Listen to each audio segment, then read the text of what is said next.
A British Member of Parliament, Kate Hoey, today urged Britain not to welcome the new government in Zimbabwe, especially if it is led by former Vice-President Emmerson Mnangagwa, because that would be tantamount to replacing one dictator with another. Hoey said that Mnangagwa was probably worse than Mugabe because he was responsible for the Gukurahundi massacres and the campaign of torture, murder and repression that led up to the runoff in the 2008 presidential elections.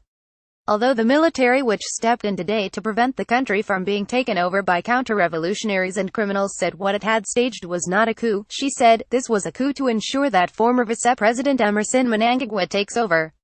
Does the Foreign Secretary agree that changing from one ruthless leader to another ruthless leader will not help to create the conditions that can lead to genuinely free and fair elections in the coming year, and will not solve a dire economic situation in which thousands of people are destitute and food is scarce, she asked.